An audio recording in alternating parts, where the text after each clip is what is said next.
This is Beyond the 45, brought to you by TalkSport Ireland. Are back, episode 5 of Beyond the 45, and it's a special one. It is the season finale.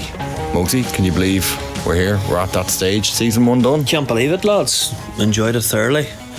When you rung our text, I was like, yeah, let's go for it. I like the sound of it. So it's got good feedback. Bit of crack involved in it, and bit of a bond starting to kick in. Oh, yeah, we're enjoying it. I love you guys. Already. We're 30 seconds in, I'm liking this. Yeah, Lee, how about you? Do you expect it to enjoy it this much? Or have you enjoyed it maybe? No, I love it. No, it's not your, I don't think it's your stereotypical type GA show. I think we've done enough of them over the years to kind of understand, and yeah, I agree with you. I think the feedback's been good. It's always important feedback, because that's what we want the audience to enjoy as best possible. But yeah, I've had great crack. It's nice just to sit back and discuss GA in a nice chill out manner and not be review and going through all the near deaths that GA brings. So. For any of the people watching us here on YouTube, their eyes are probably going to be looking at another set of jerseys on us, but there's certainly ones that people probably haven't come across before. Me myself, although I am in the Wicklow colours as a proud Wicklow man, I'm actually wearing a San Francisco GA jersey, courtesy of Gaelic Mystery Kits, who sent us in a couple of beauties here. Lee, what have you got on you? St. Carrigan's, Scotland, number 6 jersey. I had to ask for the XL just to play it safe. You know, I don't. It's not XL. That's a wee tight medium there. Don't give me that one. No. It's a beautiful jersey, I have to say. So thanks to Steve and Jessica from Gaelic Mystery Kits. It's great to put their stuff on show. Yeah, and then heading over to a jersey which to some people's eyes might just look like a Tyrone jersey. Yeah. It's not Mugsy, it's a special one. It is. It's the Cormac McAllen one out in Australia. I've actually good affiliation with the lads out there that started the club. Obviously Cormac passed away a good few years ago now, but I actually went out and played for Penrith Gales out in Australia because my best mates out there, and it caused a bit of uproar, got a bit of stick for not playing for the McAllens, but it was all in good faith, and they actually beat us in the semi-final and actually went on to win it. So nice little touch. It's brilliant. It's brilliant idea. Yeah. And thanks for. No worries. Yeah, it got me thinking. I suppose when you mentioned it to me at the start, I was kind of thinking, what are we going to get? County ones. I certainly didn't expect these ones. I'm a big fan of that Sterling GA one, though, Lee. Yes, I am, and that's it. I have to discretion your listener, right? I did not open the boxes. I don't believe you. No, they were sealed. No, so very good. No, fair play. So, and I think it's a nice little touch. And so that's a cool one now for yourself. No, I love that one. Yeah. So it's class. Yeah. It's class. A very special episode. We mentioned last time that we wanted you, the fans, the listeners, to get in touch like you have been doing frequently throughout the series, and to perhaps send in some questions, ones that I might have overlooked for you lads, to a bit of a Q&A. This could be dangerous. It could be dangerous. I did say to the hurling lads as well, we did something similar. We put it through a vigorous filtering system of absolutely everything saying. I don't think Bubbles minded. So we have some good ones here. The majority for the two of you, a couple for all three of us, but we're going to kick it off with Lee. Maybe this one could be getting this lad's, giving him too much to be bragging about, but Lee, was Mugsy's goal against Dublin the greatest ever scored at Croke Park? And if not, what was? For me, it was one of the greats, definitely. There's a few reasons for it. Obviously, the spectacular 2 hops he took in the build up to it. Obviously, he carried it too long. And then to be the best keeper all time, and I think in the context of the game as well. Like if you're looking for big plays and big times, it has to go down as one of the greatest ever goals. Other goal I do like is Michael Means against, I think it was Cork. He beat 10 lads on the line, but Mugsy's for me is up there as one of the all time greats for sure. Mugsy, time for your first question. Who is the best player in the current Tyrone team that you would like to play with? So is there, maybe we'll have to rephrase it, who is the player in the current Tyrone team that you would love to play alongside?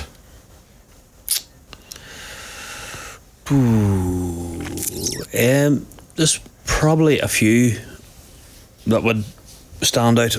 I like Big Kennedy in midfield. I think he's a grafter. I think he gives everything for the cause. Captain the team this year, a real leader. but I suppose being a forward, you're kind of greedy and you want to be supplied with ball. Petey Hart, I played with him obviously as they coming to the end of my career. Matty Donnelly as well, but I'd say I played with Darren McCurry as well, so it would have to be Dara Canavan. I played with his father.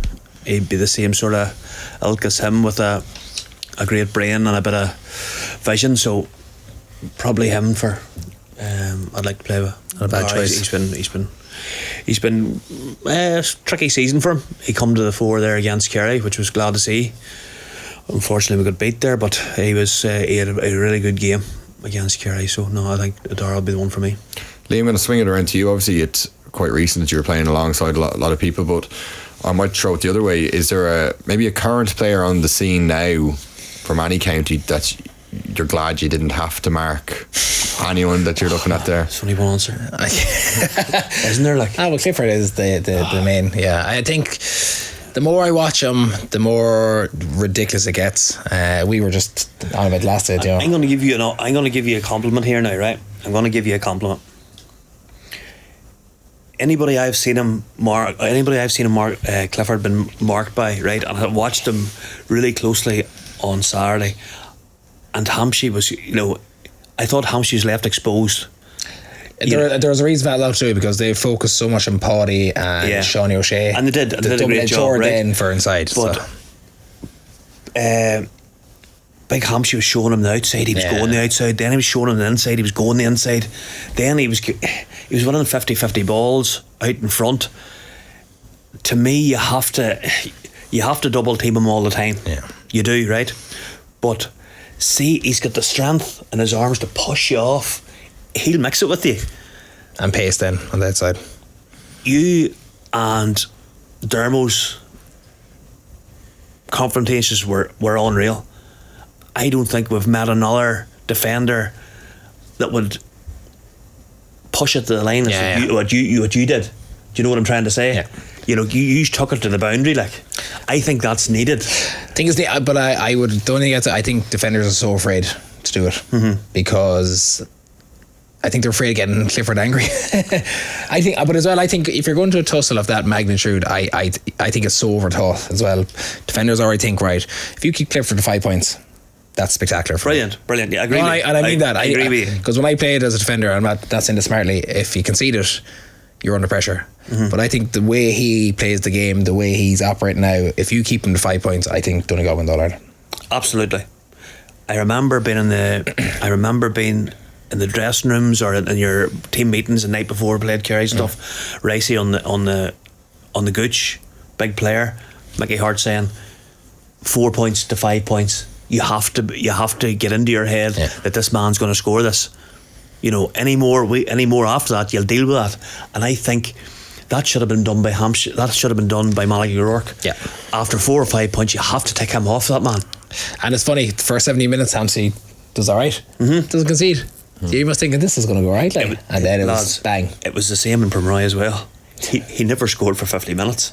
Clifford. And how good was his 2-pointer? It has to be one of the greatest you've ever seen. So it's go back to your question. Obviously Clifford is your prime. He is just a nightmare, because actually James O'Donoghue made a really good reference to it. He goes, he's 6'3", is it? I seen that. It's very good. But plays at 5'9". Because of his pace, the way he can go on the outside, and then he can cut inside, he can jink around it, he can shoot from range. He's a guy that has it all. And I mean, I do joke when I say I retired at the right time. I do remember marking him up in Tralee on a windy night, and he was against the gale.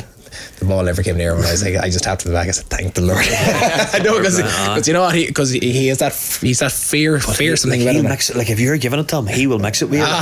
Do you know what I mean? He will mix it. He'll no problem. He'll not shy away from it. And that's you sometimes get the silky player that shies away from that sort of. Darrag's the same though. Darragh Cameron. When he's given it, heves well fit to mix it. Even though he's a smaller size and all, but he's a similar type of guy that you can give him a few digs. Yeah, no problem. I'll give it back to you. Do you know? This is actually a question that wasn't sent in, but it's got me thinking. What would a Conor Gormley, a great fullback from the mid 2000s, would they have been able to mix it? See, the boys that I played with, they game managed themselves. So Ricey would have been probably on him for a while. Then Gormley would have been on him, you know, and made the switches themselves. They moved up in the attack. Philly Jordan might have been on him for a while. They covered each other. You know, it was just so telepathic. That's why they were so good. But Ricey always was the man to mark our big players, and obviously Gormley would have been, you know, God rest him, Cormac McAnallen as well. He was assigned to Stephen McDonnell, Northern Ireland finals. You know, I don't know is a proper answer, because I was that impressed with him on Saturday. As he took it to a new level on Saturday for me. Yeah, we put Oisin Mullen on him. Yeah, for pace, physicality, and like he still got 1-2, like, you know. I mean, that wasn't bad, like. 1-2's good. Yeah, 1-2's good. You can't ask much more than that, like. Do you know what I mean? So, but like, I thought we did very well on Shawnee O'Shea and Paddy. Yeah. But the man that destroyed us was Big O'Connor as well. I think he nearly overemphasised this cut and supply, and as a result then he left so much space for Clifford. Again, he was going to get ball regardless. Again, in Hampshires' defence, Hampshire didn't play all year. He was out most of the league. Yeah. He was out most of the league. Then he only comes back in the Cavan game. You have to be flying to mark that man. And Peter Teague wasn't going to mark him because he clipped him for 3-3 in Pomeroy as well. Correct. Yeah, so that was the matchup. Yeah. Correct. So correct. You're robbing Peter. I was asked last night. I was doing a bit of question and answering. Mugsy, who would you put on? Who would you put on if you had to Hampshire off? Who'd you put on? I couldn't answer him because that's the answer I want to give. Yeah. Do you know, Teague conceded what, 3-3? 3-3 in the league. Yeah, so that's mental. Like. And it's interesting that you said there, like Bodie just brought up, that like, you can't even tussle with him, because a lot of players over the years have been like, geez, get up into his face, get physical with him. One thing that comes straight to my mind was Porra Cahora. Yeah, God bless him when he did it. And do you remember he was up on it? It's almost a video that gets circulated on social media every now and then when, you know, he's giving it to him, he's going through the back room and he's just getting skinned. It nearly like spurs him on. He'll give it back to you with interest. Yeah. He'll give it but back. His giving it back is not. It's a bit with physicality, but he's like, you know what, fuck you, I'm going to score 1-2 now. Yeah, like I'm going to clip 4 points, and you're like exactly. What the fuck? What am I going to do with you? Like, you don't want to poke the bear. No. Like, you know what I mean? Lee, next question. Who was your favourite Mayo manager and why? Oh, jeez. I'm going to be totally out of James Horn. Had 2 stints with him, but he brought me in at a time when football probably wasn't my biggest love, and he gave me probably the tools and the trust then to actually operate at a really high level. And I remember 2011 was my kind of first year, kind of on the outskirts a bit. Came in for the 12 pre-season, and he just said, you're ready, and he played me for every game up to his in his term. So then we had a little fallout then in the second term, because he put me as a quarterback, fullback, and I remember Khan giving me an absolute tanking in the 19 semi. He clipped me for 2 goals straight away and 2-2 in the second half. And he rang me I remember I was meeting him New Year's Day, and we had a wedding, and I was shocked now, I won't lie. And I said to the wife, geez, I'm going to pour all these drinks out here and I have to go meet him up in the Knockgranny Hotel. The fucking sweat was beating on me. I said, what's he going to tell me? He's like, oh jeez, anyway, sure. He knew well I was shaking. He goes, listen, we're going to play you cornerback for this year again. And I said, did you not see what happened last year? He goes, it's grand, don't worry about it. You know? Jesus Christ. So he's seen something I probably didn't see. And you know what, mentally as well, you know, you think when you're at the latter stage of your career, you think, you know what, you're a bit indestructible, you're fine, you get away with it. It kind of just put the pressure on me a little bit more, and it challenged me. Been a bit older than some lads, and it made me a little uncomfortable, but it definitely brought something different in my game for my last 2 or 3 years.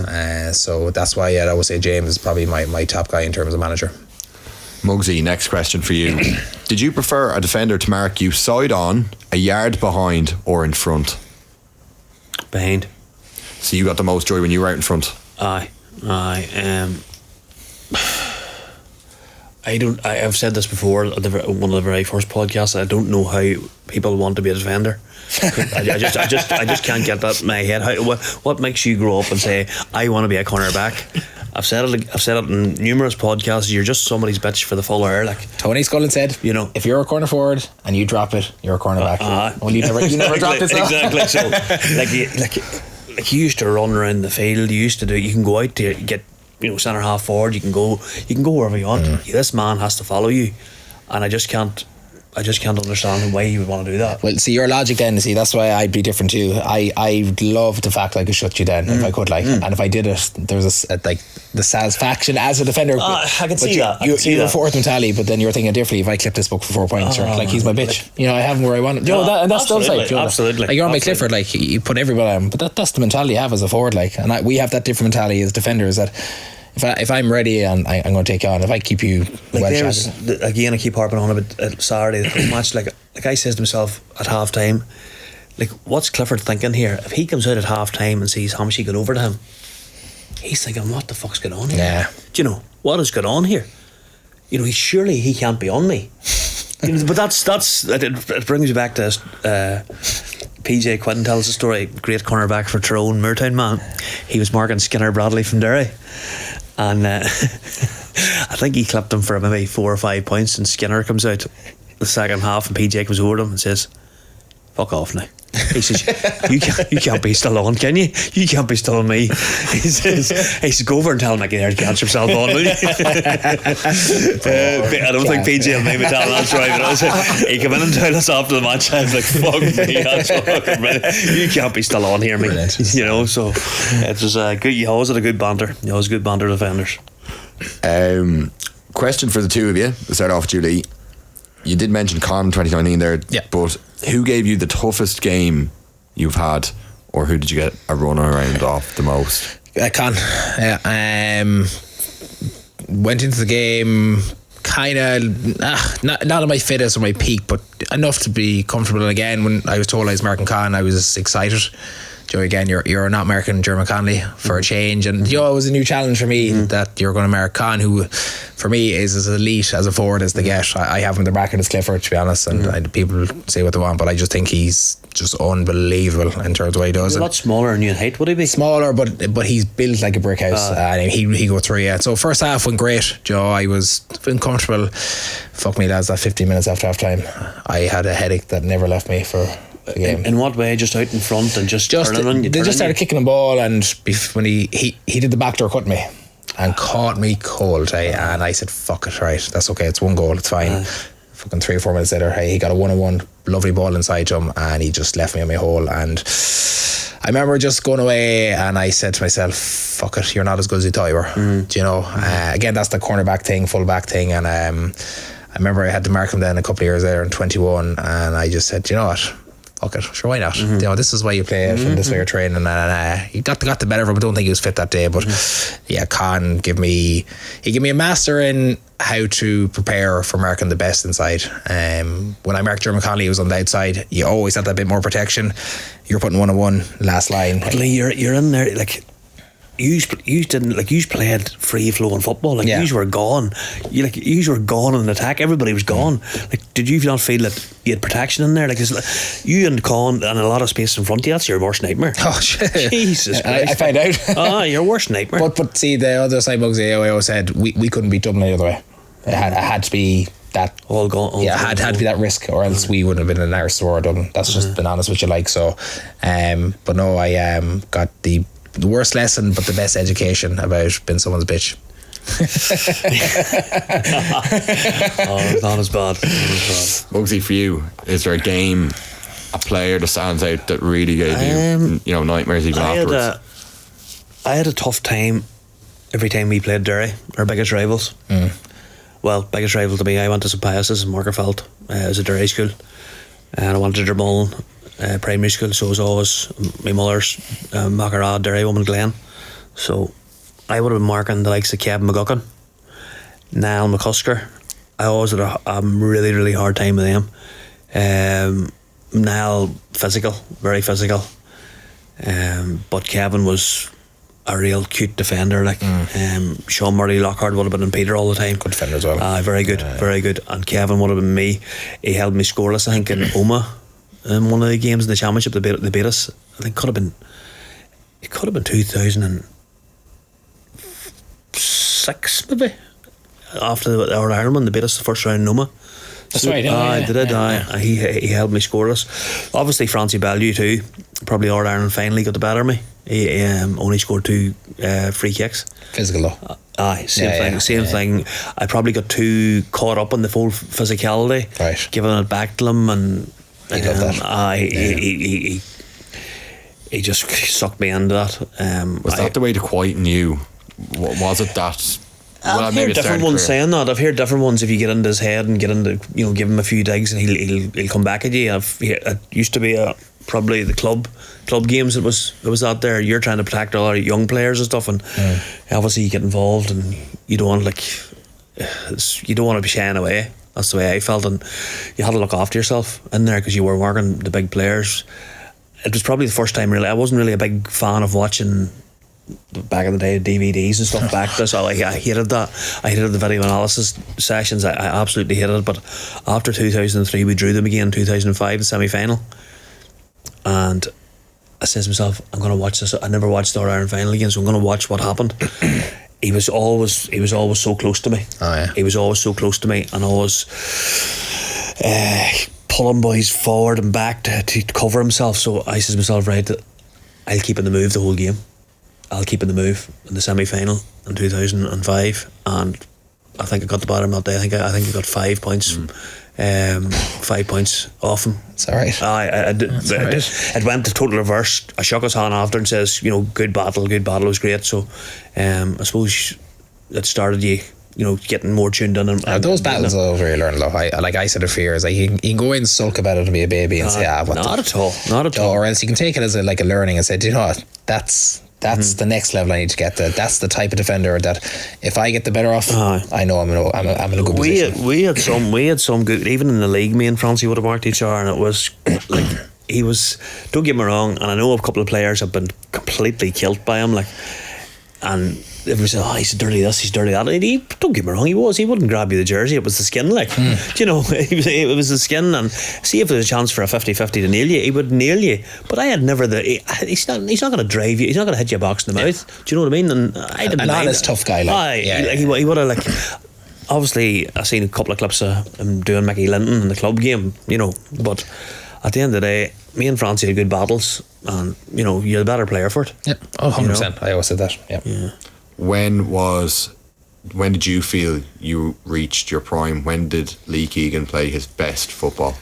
16, I think, and not because I was player there, nothing to do with that. I felt just always at my peak, and then I think I said in one of the other episodes that when you're been detailed to Mark, I got Mark Shane Welsh, Mickey Quinlivan, Jeremy Connolly, Sean Kavanagh. Now Sean, it was at the end of his career, I always said, but that a pinch salt. But there was just when you're detailed those type of players, you know you're ready. And I just used to go into games. I was never a video analyst either. It was just if I had my work done in training, and people laugh this, I got to mark the Killian O'Connor's, Andy Moran's, Ken McLaughlin's week in, week out, and the appreciation from the tough nights I have with them in training. I get to Croke Park, I was like, this is a playground. Just go and play football, go mark them. Do you know that? Because I wasn't the standard defender where I was just going to stand beside you for the game. I go up and kick a point, and sure, it just made me free and loose, and makes these guys think then as attackers, then do I chase them, do I go with them, do I stay, do I let someone else, and then all of a sudden their game is spiraling, yours is going well. My last year 21, the year Tyrone beat us in 22, then because I was older, I used to go in, socialise was a big thing for me then because we had kids and whatnot, but I used to love going training. I got 3 hours off. It was just, it was just a bit of freedom, and I used to go to matches then just feeling this is brilliant. I loved it, loved the buzz of it. What I seen, and then the opposite then was some younger guys, it felt like a job to them. The enjoyment was gone. It was it was like pulling teeth, trying to get them there, and I just felt it's something you love doing, and I just had such a freedom for my last couple of years. So probably wasn't at my peak fitness 16, but I was definitely at a peak freedom where I just allowed myself to really enjoy football. How about you, Mugsy? When did you feel Owen Mulligan as a player was, at the peak of his powers? I loved underage, to be honest with you. I loved the minors, and I loved under 21s, and I know people say they get the older and they hit their peak when they get older, but I probably was a wee bit different. I loved the minors and the under 21s because with that probably much success. 2003, it was probably a good year because you'd won the All-Ireland. We did buy end up. We were living like monks. We went out after matches, but it was just tunnel vision. But probably 2005's the Dublin, half the Dublin games and stuff, and you had them sort of, you're scoring freely and doing well, and then you're obviously the man of the match in the All-Ireland final. So that's probably you're 24, 25. Yeah, it's nice honour. You know, that's when you in fact you won it and then be honoured like that's probably when I was the peak. But you know, it doesn't say you haven't played well after, but you've had some bad games now. probably outweighs the best ones. You know what I mean? So, but no, I'd say 2005 probably would have been probably one of the best years. You know, after the quarterfinals and stuff. Question for Lee. I think this is because of the amount of managerial vacancies at the moment. Christ. If you could pick the next Mayo manager, Yeah, sure. We're talking to them. Would you? Not for love nor money. No. Even backroom? No, not yet. No, not ready for that. Like, I think I'm only still recent enough retired. I'd even go back into that. That's nearly worse than a player.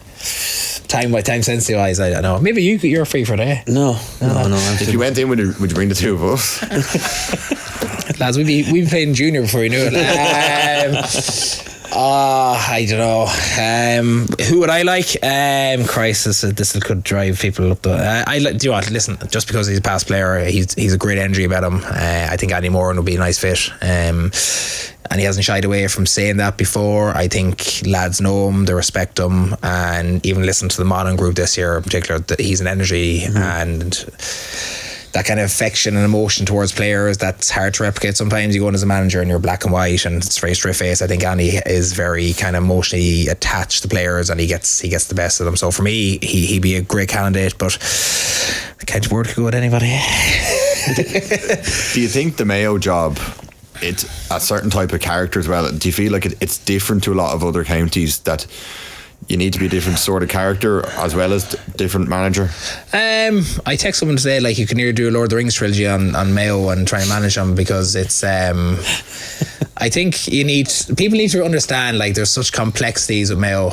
You probably have an understanding from media wise, but you need to be in there sometimes to really get deep understanding that there's trust and there's loyalty issues, there's too much talking, there's the expectation for me is too much. Where does that come out of, man? And this the problem, like, you know, we sometimes as players we get ridiculed, and you know, obviously we didn't get over the All-Ireland stuff, and that's our fault. I take that, but like, we're the only country, I feel anyway, and I've said this probably for a long time, is that we air all our dirty laundry to everybody. It's mental, for good or bad. Like, I mean, from the simplest stuff to the outrageous stuff, everything just gets out, and we probably get talked about more than most. Like, we were the conversation for the quarterfinals this year when we should have had nothing to be like. Do you know what I mean? That's the side thing. And like, I think as well in Mayo as well, I think sometimes the expectation is way too high.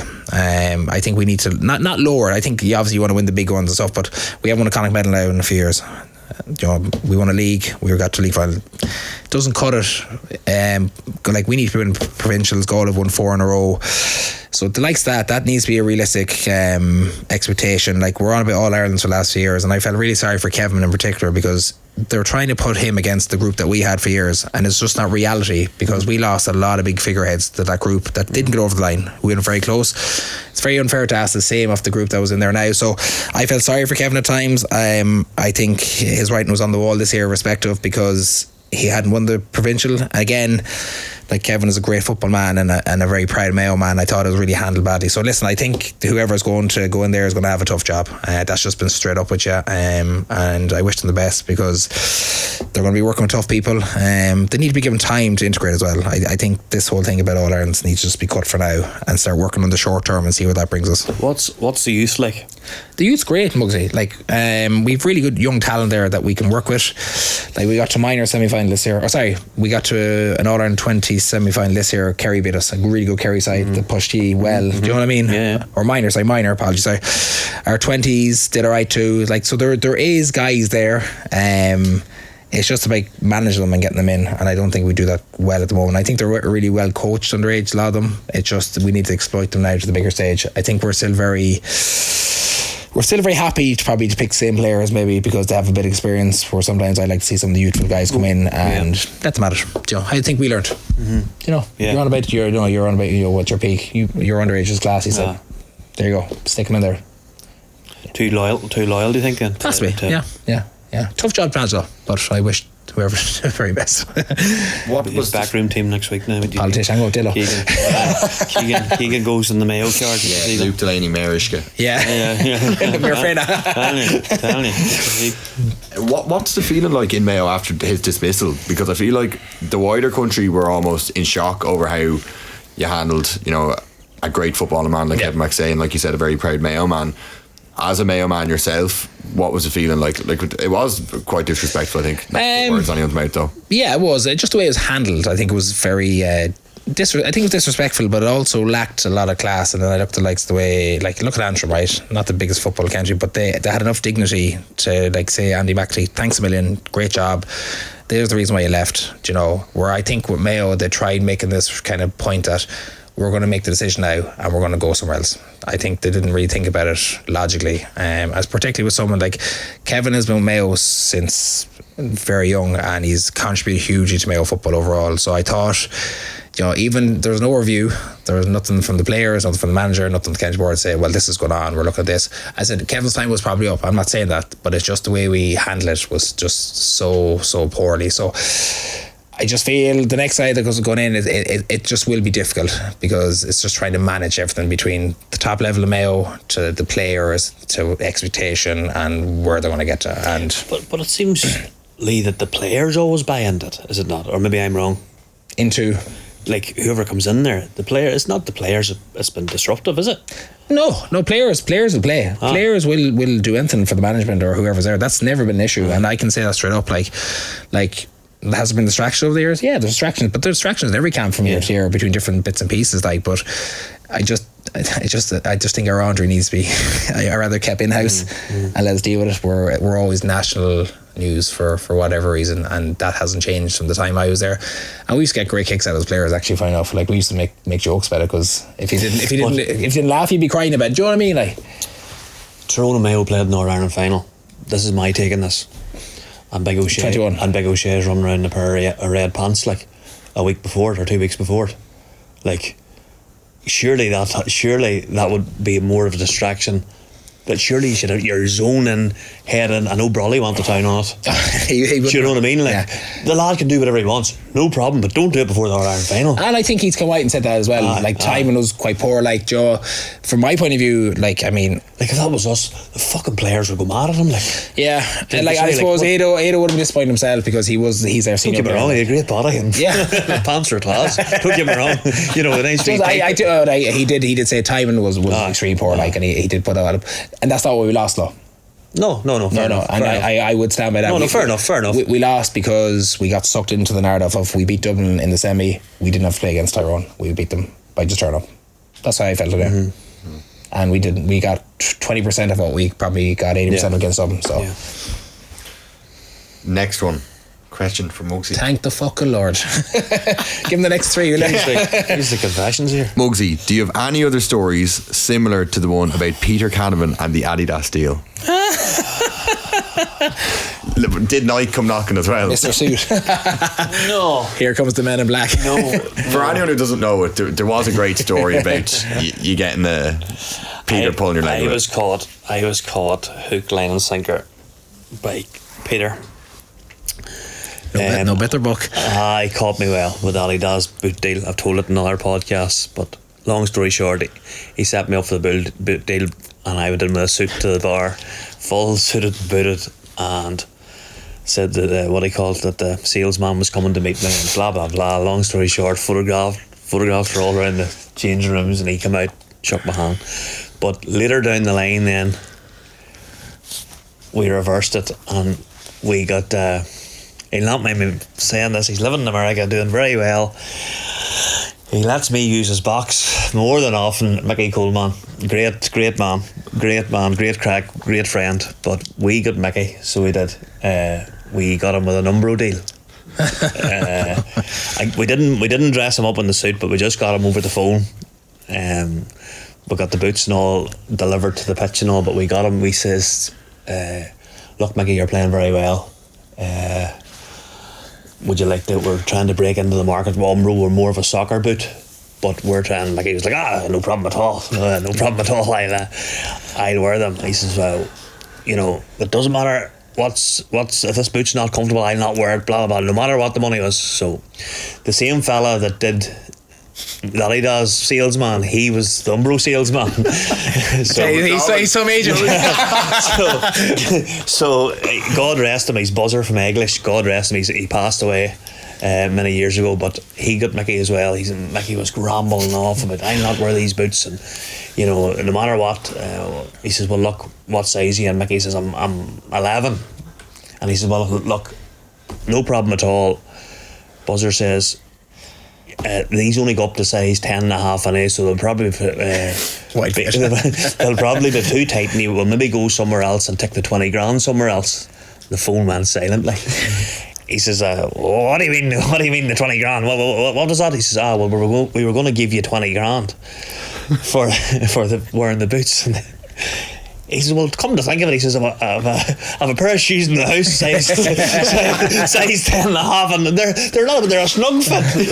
You know what I mean? So we got him. Long story short, his boots were all fucking brought into the changing room. There he ran out with the Umbro stuff. I think it was actually Brian McGuigan had to break the news to him, like, so. So we got him just an awful lot of, to be fair, pranks. He's on distractions, this fucker. Fake agents, fake boots, fake money. There was an awful lot of pranks. Good crack now. Called on the Tyrone setup. We got. Did you know him? just good fun and good crack, but I'd say that was maybe the main one we did with Cold Man. They're good ones, and he didn't bat an eyelid even after knowing about yours. No, look, it was this man. See this man on the phone, Buzzer. Even that nickname was classic. He John of him well schooled on me, like he had fucking me. I got off the roof buzzing. I phoned my mother and all.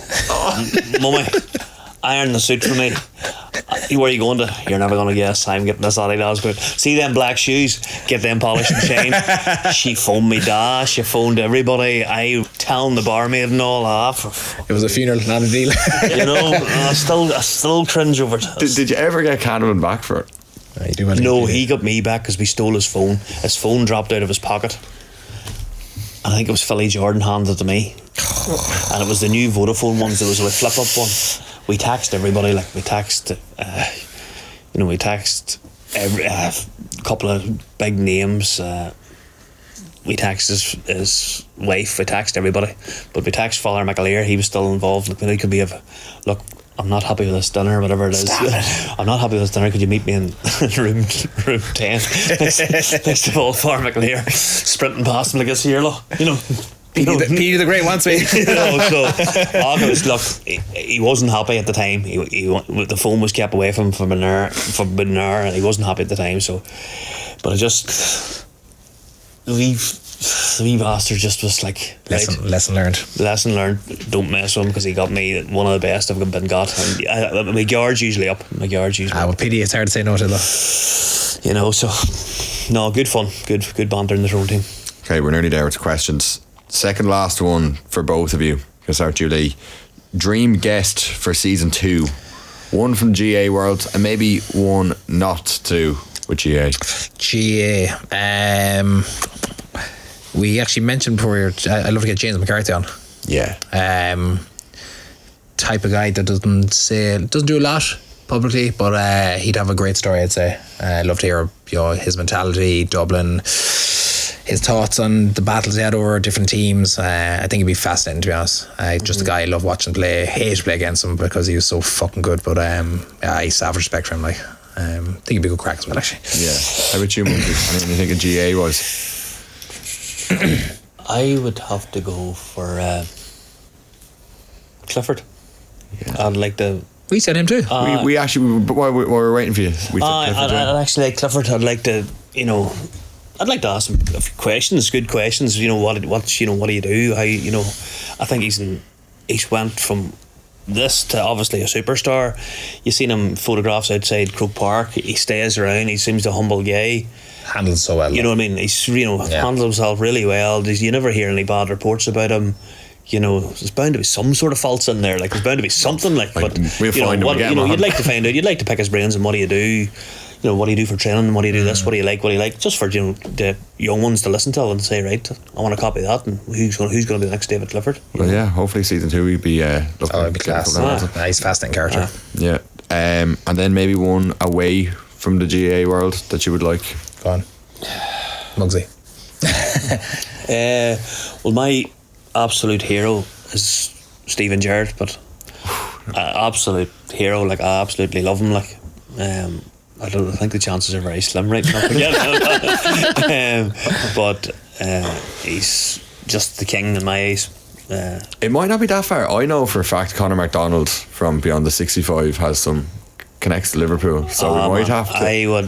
Mugsy on the table in a second, like this, Conor. Yeah, no, I don't know Conor with Stevie, but I know Conor might have I think he was in Dublin, was he not there last week, or he could have been in Belfast? A meet and greet there somewhere. Yeah, I just thought he was the ultimate. Yeah, he was playing even playing through the bad years and stuff. He was John Burns. He was just unbelievable. Yeah, just unbelievable. Jeez, do you know who I actually love? And he was in Cork there last week. 2 weeks ago, Rory Keane. Yeah. That would be good. You know what? He's serious, but he's witty son of a bitch. I think he'd be just great crack. Roy, come on, please. Yeah. He'd be a good track now, right? Final one, lads. This is a very good one, I must say. Question for all three of us. Pick 5 players each for the All-Star team this year. Lee, pick 5 backs. Mugsy, 5 forwards. Luke, the remainder. Luke gets the easy job, hey. I did a wee bit of homework in the playing, lads, so I'm gonna. Are you doing keeper? I can do keeper if you want, or if you want keeper, I can pick up another. No, I'll do keeper as well. Yeah, you go for keeper. I'll do the remainder there. So you get to the back line there. We'll take this down there. Well, obviously Patton or Shane Ryan. I'm gonna actually go with Shane Ryan at the moment. Really? Yeah. Really? I think he's been absolutely awesome. I have to say. He did recover well after. I think he's been class. Yeah, I think he's class. Patton's kick outs though. Is there a lot to be said for that? We watched it live the weekend. They were just alright at the weekend. Yeah, but they were just alright. Let's be honest, Meath weren't out either. I always put you have to put in the context of who they're playing. So I think Shane Ryan for me at the moment. If Rory Beggan had won that game against Donegal, he was shooting for me. Yeah, I know you want Niall Morgan, but he'd be fine. Right, Shane Ryan then. Would you have gone Niall Morgan? He was good now at the weekend. He was class at the weekend. It's probably one of the best games I've ever seen him play for Tyrone. Yeah. The Tyrone jersey is class. A couple of rocky ones. He'll not mind me saying it, but there's a couple of rocky ones earlier on in the season. But no, the flop against Mayo, which is very unusual. Yeah. His standards are huge. I think Patton would, for me, just shaded it, but he's. Patton's had a few blips, I think, as well. The Monaghan match. Well, he was injured. He's injured as well. I think every keeper has. Maybe outside Beggan to a degree. And it's funny. He is a cheat code. I've heard that a few times. He's just insane. But I think Shane Ryan has come good at a good time. But listen, it's going to be best in the final. Yeah, that is. Lee, do you want to give us your full back line-ish? Left corner back, and he'd be young player there for me is Finbar Rorty. Yeah, sensational here, 19-year-old. He's just come on the scene and as comfortable as that. Could have another 15, 16 years. Like, crazy. He is phenomenal. He's bought into the ethos of what Donegal are about, and he doesn't look out of place. Yeah. Brendan McCool, fullback. He's going to have a man writing job in the final. That's the obvious choice for him. And I'm going to go Sean Rafferty. Didn't have a great day on Sunday, but I think he's been a figurehead for me throughout the year. I was actually gutted for him not to be Mark Murphy at the weekend. He got the worst role to Mark Allen. Just didn't suit his power. So, but he's had a sensational year for me. Yeah, I think Sean Rafferty fantastic as well. Wing backs. I think there's a couple of shoe-ins that I'd go for. I'll fill back around after. Who would you have in that half back line? I think Gavin White will probably get one. I think Kerry's half back line has been sensational. I'll tell you who would have got one if he hadn't got injured and possibly one of the players of the year. McKiernan. Yes, 100% agree. Yeah, key player for Tyrone this year. He was unbelievable. He was unbelievable. League, championship, consistent through the year until then. 2-3 points a game. He was class, and it was a massive miss for us. No, I agree. 100%. He was massive. I'm going to go Pather Mogan. I was going to say to you, Pather Mogan. 14 points scored from play, and he's been directly involved in over 20 something. Right. I think Right, we'll move on to forwards there, will we, Mugsy? Yes, with a wee bit So of homework. we've centre back and midfield still to fill there. Look at this now. I did a wee bit of homework in the playing, lads. Was delayed there, you know that. We know. Right, well, we're going to go to the inside forward line. Yeah. Obviously, Clifford. Yeah. Bernard Stanton has took it to a new level. Murphy, full forward. Yeah. What he's did for the age of the man is to take 2 years out and then come back and sensational. It's mental. Shape as well. On Sunday there, he's even got leaner. He's got leaner. It's in Sunday, yeah. He is. He's got leaner. Can get away with the badness as well. To be fair, I called it out. He shouldn't black hair. Was it against Rafferty? I called it out. Was it against Sean Rafferty? Just Yeah, the that line little there. cheeky one, yeah. It's in his. He gets away with it a lot. He does, but because he's a nice guy. Yeah. He's a nice guy. That's how he avoided so many. He just come on keep now. looking at him, yeah. Come on now. Now, I've put down here Morris. Yeah. I think for what he's done for me, He's had a great season, but Didn't happen for him at the weekend. it didn't. It didn't happen for any of the me lads. Fair, But like, so. I put you mentioned before earlier on there Gallen. You look at the scoring rate, lads. He's been brilliant. He's been brilliant. So are you putting Gallen in corner forward over Morris? Or are you moving a Morris out to wing? I actually wouldn't have Gallen. I'd have Shane O'Donnell. Anyway, it's your forward, so. Shane O'Donnell is in my list. Shane O'Donnell's not mine. No, that's fine. No, Yeah. it's your list. No. Yeah. I'm just saying for. Shane O'Donnell's not mine. It's between them two boys. But I'm gonna go. Stick with Chav. You on Morris? Aye.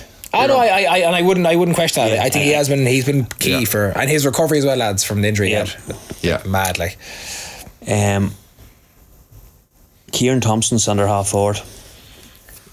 Very good season again. I thought he's been brilliant. Yeah. I've covered a few games for him with the BBC through Ulster. He's just been. Monaghan comes to mind. He's unmarkable. Now, I debated this one, but I think he carried Galway this year. Was Walsh? No. Why? Do you think Walsh should get an All-Star? If you were giving it All-Stars now, would you give Shane Walsh All-Star? I would. I thought he's. I'd give Matthew Thompson one head one. I think I'd give Finnerty one ahead of him for Galway. Finlay was sensational. Again, bar the quarterfinal. Kieran Moore. Kieran It's Moore. another one. Yeah. It's another one. I think Kieran Moore is another one. Yeah, I is- thought about him too. It's another one. It's Kieran another Moore one. 12 could be a. But lads, maybe I'm wrong. Did he not do defence at the start of the He did. season? He was wing back even in he the was, group aye. stage. He's He a new was, thoroughbred of young kind of like. He was defence. Put him wing back, wing forward. It doesn't matter. You know. And also I've O'Connor in there for Kerry. He was a forward in a couple of games as well. Joe O'Connor. Yeah, he plays a third midfielder type, but yeah, he can do both. I'd have him as midfielder Langan. I think it's an obvious choice. Yeah, Langan and O'Connor were my picks for midfield. I think it's Would you be leaving Shawnee O'Shea out as well? He hasn't. No, I believe him out. One game. one big game, and he was injured from the majority of the year. So You can't give. same Potty. You'd have Potty there if he had played. So You can't give them. So with Thompson 11, we need 10 and 12 filled. You're saying Shane Walsh. You're picking the forward, so you're allowed that. And then Walsh. final one is 12. Is it a toss up between one of the Donegal boys? No, I had moved O'Connor. I'm taking O'Connor out of You've midfield. O'Connor. Okay, you've O'Connor then into the half forward line. Yeah. And are we a bit dry in the middle then? I've Langan. So I'd have Langan as well. I'd have Lang and Joe O'Connor midfield. Yeah, and then could you get in a Kieran Moore? Kieran Moore was the one who was. Joe's flirting with. been very effective, and you wouldn't have thought Graham O'Sullivan has been excellent for Kerry wing forward. Well, watch him now last year. Now you're right. Now he's not your sensational, sexy forward. You're right. He's a dogger. Very He's a dogger. effective what he does. Yeah. But again, listen, that's up to debate. But I mean, I'm trying to think from the quarterfinals. Shane O'Donnell man and match against Monaghan, that turnaround. I think. Do you know actually who's getting harshly done here?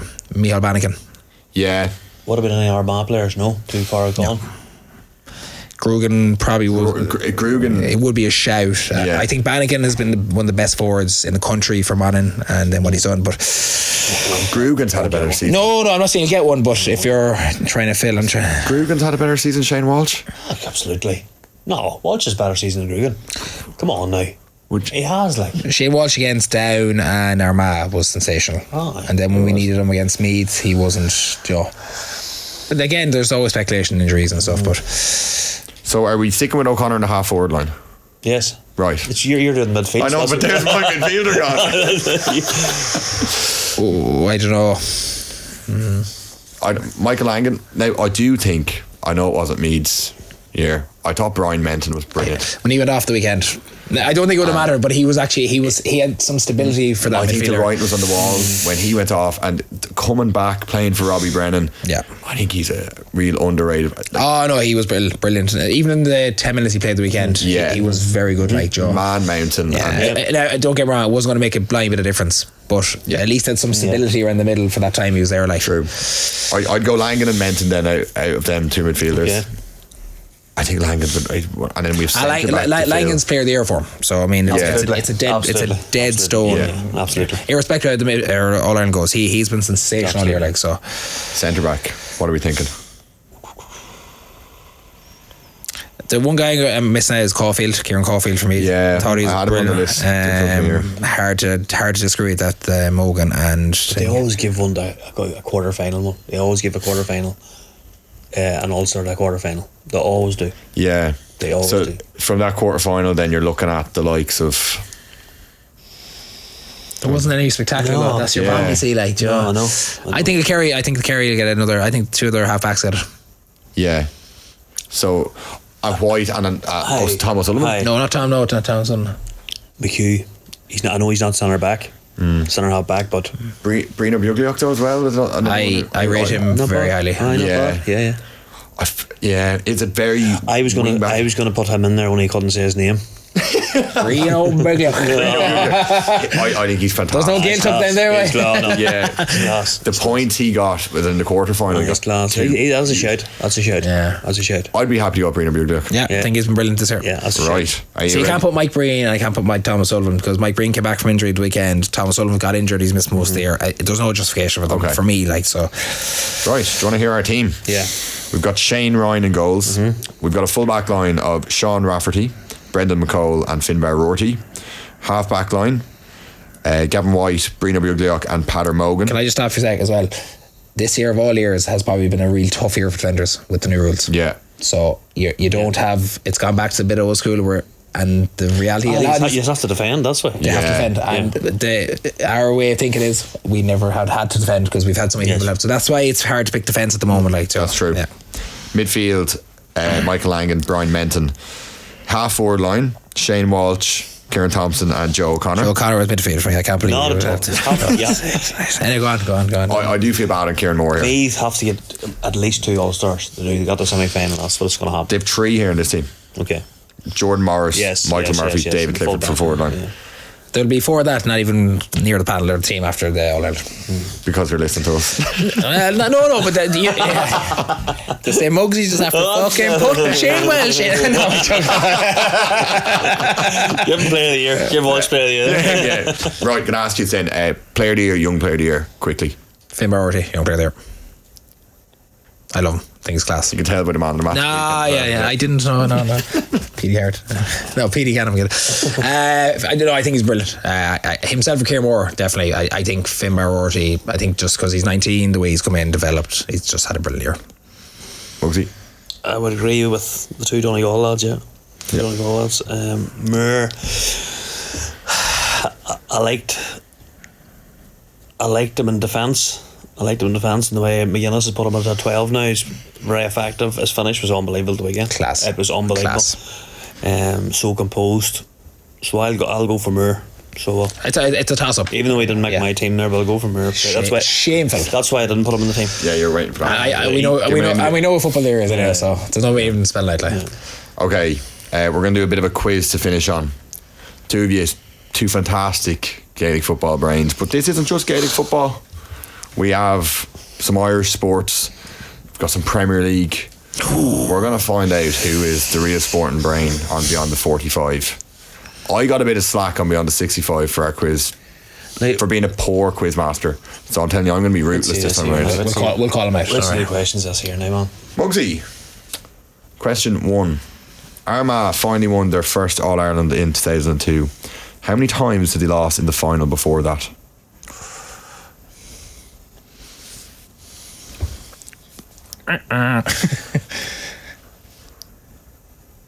Once. The answer is twice. Jesus. Lee, first question for you. What have the All-Ireland football finals of 1968, 1992, 2001 and 2010 got in common?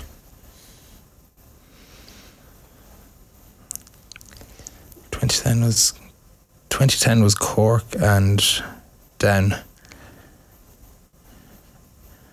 Cork won. No, there were no goals scored in the final. The only 4 finals. Quizmaster, I'm going to say. That's a brutal question. Here, Mugsy, we're only one question. Right, Mugsy, question 2. Who scored more in championship football? Kildare's Johnny Doyle or Galway's Pork Joyce? That's it. The obvious one you'd go for is. It's not obvious though. It is. Think longevity of career. No. He's thinking now, you see. I told you. Got the eyes closed and I love it. Johnny Doyle. Johnny Doyle has scored 8 goals and 258 points, which is 282 points total. Pork Joyce has scored 12 goals, 229, which is 265. You're correct with Johnny Doyle. So was longevity. I was thinking the Ding, ding, ding. Mugsy's on Too one. obvious. It's too obvious. Too obvious. I helped with that one. Well, I was just going to say Joyce straight away. Only. No. I wouldn't leave you hanging. I wouldn't leave you hanging. Lee, Keegan, question 2. Who has scored more in championship football? Is it Galway's Shane Walsh or Donegal's Paddy McBrearty? Fucking hell. Shane Welch. Shane Welch, 7,186. Paddy McBrearty, 8,179, which is 203. You're correct with Shane Walsh. I'm just thinking Paddy McBrearty probably had a lot of injuries. Good scoring, man. That's some going, eh? That's why Mugsy has him. Good scoring. Mugsy, question 3. Can you name the Armagh full back line from the 2003 All-Ireland final? Oh, I hope you get it wrong.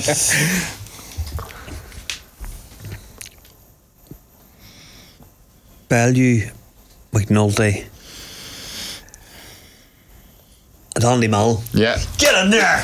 Get in there! Get in there! That's good. Andy Mall was a tricky one. I'm telling you, Mugsy, that's good going. Aye. That's good going. He's fucking that old. He knows you're no way, like, you know. Come on, Sick, man. like. Okay, Lee, can you name the Tyrone full forward line from the 2021 final? McCurry. McKenna.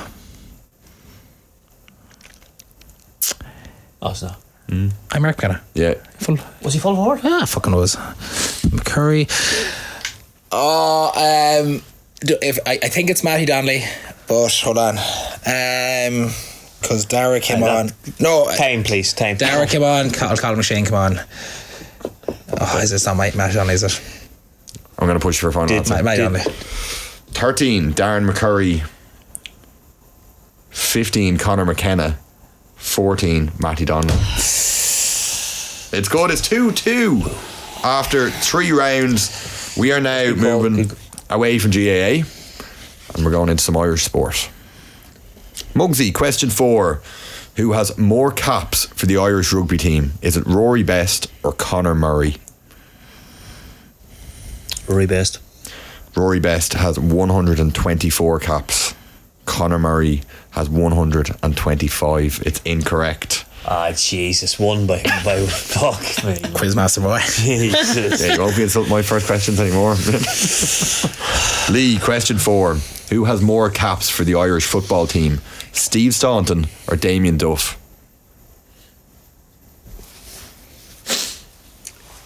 That's a tricky one. Duff. No, I would want the other way. Steve Staunton 102. Damien Duff 100. You both got them wrong. Just 2 in that one. Mugsy, question 5. Which Irish jockey has the most wins at Cheltenham? I've been from me down. Say it again. Which Irish jockey has the most wins at Cheltenham? I'm going to have to go for Tony, like. Tony McCoy. It's Ruby Walsh. Lee, question 5. Ireland won 4 gold medals at the 2024 Paris Olympic Games. Can you name 3 of the winners? 3 of the 4 we'll take. The sport. What? The sport. No, the names. We want their names. Gymnast Reese McLennan. Reece McLennan, yeah, I'll take that. Swimmer was fuck it. Let's go. I wouldn't really know. Swim was What do you call the yeah, I know the Donovan. O'Donovan, but there was 2 in that, O'Donovan and Bo Cork from the same club. Fuck it. We have to have names here. We can't take the fella from Cork. No. Yeah. Don't be giving a point for that. You fuck off with you, Alex. I got what one. You got one. Your man from Cork there, the 2 brothers. I said Donovan, all right? You can't give him I didn't know it's not. the Donovan brothers. It's not the Donovan. There's another book with him. I'm saying no. Fuck it. No, go on. I'll be all night trying to think of names. Right. Daniel Whiffen. He He won gold and bronze in the swimming. Fintan McCarthy and Paul O'Donovan in the rowing. And probably the most high profile, Kelly Harrington. I don't know. I wouldn't know that. No. Okay. Mugsy, time for question 6. The score is still 2-2. How many questions left? 1,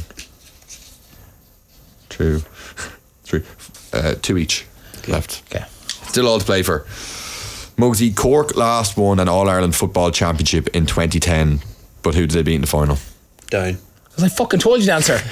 No, I knew that. Alright, okay. Lee.